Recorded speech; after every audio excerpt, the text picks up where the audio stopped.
क्या न्यूज़ थी ये? मुझे तो यकीन ही नहीं हो रहा है। ऐसा कुछ होगा किसने सोचा था? 1 मिनट भी नहीं लगा और इतनी सारी जानें चली गईं। It was 5:30 in the morning. Normally मैं अपना फ़ोन खोलती नहीं हूँ, या कभी खोला तो सिर्फ़ 2 मिनट के लिए नोटिफ़िकेशन चेक करने के लिए। लेकिन एज़ान फ़ीड के लिए उठ गया था, तो मैं उसको फ़ीड करा के मैंने बस अपना फ़ोन ऑन किया, तो देखा ऐसी न्यूज़। पहले तो मुझे लगा कि कोई फ़ेक होगी, लेकिन जैसे ही मैं स्क्रॉल डाउन कर रही थी, पूरा पेज ही इस इंसिडेंट से भरा हुआ था, और उसके बाद तो मुझे नींद ही नहीं आई। मुझे बस वही दिन भर मुझे सोच-सोच के गूज़बम्प्स आ रहे थे, क्योंकि हमने अभी 2 मंथ्स पहले ही ट्रैवल किया था इंडिया टू यूएस, और जनरली हमारी फ़्लाइट एयर इंडिया ही होती है।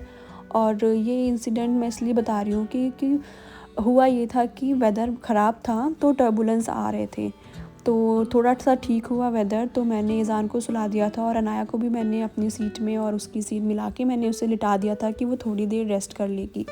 तो मुझे रेस्टरूम यूज़ करना था, और नॉर्मली मैं क्या करती हूँ कि वो जो बिल्कुल लास्ट में रेस्टरूम होते हैं, मैं वो यूज़ करती हूँ, क्योंकि वो क्लीन होते हैं ज़्यादातर, और वेकेंट भी होते हैं, जो एयर होस्टेस की सीट के पास होते हैं। तो मैं वहाँ गई, और जैसे ही मैं गई अंदर और मैंने यूज़ किया रेस्टरूम, तो वैसे ही टर्बुलेंस बहुत ज़्यादा स्टार्ट हो गया। इतना ज़्यादा स्टार्ट हो गया था कि मैं उठ भी नहीं पा रही थी। मुझे लग रहा था कि मैं डोर भी नहीं ओपन कर पाऊँगी, और अगर कुछ हो गया मुझे, तो किसी को भी पता नहीं चलेगा, मेरे हस्बैंड को भी नहीं पता चलेगा कि मैं कौन से वॉशरूम में हूँ, और यहाँ तो कोई मुझे पता भी नहीं चल पाएगा कि यहाँ पे कोई था भी अंदर। ऐसे-ऐसे मुझे थॉट्स आ रहे थे। कैसे भी करके मैं जल्दी से गेट से बाहर निकली, तो वहीं पे एयर होस्टेस ने मुझे रोक लिया, क्योंकि इतनी दूर थी मेरी सीट, और उन्होंने मुझे जाने ही नहीं दिया कि बहुत ज़्यादा रिस्क है, इतनी दूर आप नहीं जा सकते, तो उन्होंने मुझे अपनी सीट दे दी थी। अच्छा, वहाँ मैं बैठ तो गई, लेकिन मुझे बस अपने बच्चों का ही ख़्याल आ रहा था कि मुझे बस कैसे भी करके अपने बच्चों के पास जाना है। और वो 15-20 मिनट्स वहाँ मैं बैठी रही, जब तक कि सब ठीक नहीं हो गया, और वो 15-20 मिनट्स मुझे इतने भारी लग रहे थे, मुझे लग रहा था कि क्या होगा, मुझे जाना है अपने बच्चों के पास। ऐसे-ऐसे मेरे थॉट्स आ रहे थे कि मैं बता भी नहीं सकती हूँ। और जब तक मैं अपने बच्चों से मिल नहीं ली, मुझे बिल्कुल भी सुकून नहीं आया। मैं सोच रही हूँ जिनके फैमिली मेंबर, रिलेटिव्स इस इंसिडेंट में चले गए, उनका क्या हाल होगा। उन्होंने कभी सोचा भी नहीं होगा कि यहाँ बैठेंगे और 1 मिनट के अंदर ही ऐसा इंसिडेंट हो जाएगा। अब कभी भी जब हम ट्रैवल करेंगे, तो हमेशा एक डर रहेगा कि पता नहीं ये कैसी फ़्लाइट होगी, कैसी जर्नी होगी, क्योंकि इस इंसिडेंट ने तो बिल्कुल ही हमें हिला के रख दिया है।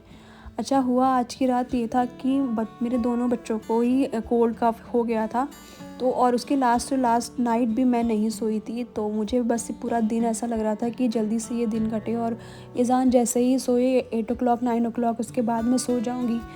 लेकिन हुआ ये कि उसको कोल्ड हो गया था, तो वो सो ही नहीं रहा था, वो बस मेरी गोद में सोता, और जैसे ही मैं उसे लिटाती वो जग जाता। इवनिंग होते-होते मेरे बॉडी ने काम करना बंद सा कर दिया था, बिल्कुल उसको रेस्ट माँग रही थी मेरी बॉडी कि बहुत टाइम हो गया है, बिल्कुल रेस्ट नहीं मिला है, और मैंने तो सोचा भी नहीं था कि उसको कोल्ड हो जाएगा और पूरी रात ऐसे जाएगी। तो उस रात में बैठ के सोच रही थी कि कितनी टफ नाइट है, और कैसे ये बच्चे सोएंगे और मुझे भी रेस्ट मिलेगा। लेकिन जब सुबह उठ के मैंने ये इंसिडेंट पढ़ा, तो मुझे लगा कि हमारे तो ये छोटे-छोटे से डेली स्ट्रगल हैं, जिनकी वजह से हम सोचते हैं कि कितनी टफ लाइफ़ है हमारी। हमें बहुत ज़्यादा ग्रेटफुल होना चाहिए कि हम लोग सेफ़ हैं, हमारे पास अच्छा खाना है, रहने के लिए जगह है, सब कुछ ठीक है, फिर भी हम कितनी शिकायतें करते रहते हैं कि ऐसा हो गया, वैसा हो गया। जिस इंसिडेंट ने हम लोगों को हिला के रख दिया है, इसके बाद तो हम सबको बहुत ग्रेटफुल होना चाहिए कि एटलीस्ट हम लोग सेफ़ हैं, और कभी भी कुछ भी चीज़ें पलट जाती है, हमें बिल्कुल भी आइडिया नहीं होता। मैं बस अपने थॉट्स शेयर करना चाहती थी, और जो भी इस वीडियो को देख रहे हैं, सुन रहे हैं मेरी बातें, thank you for listening. Thank you.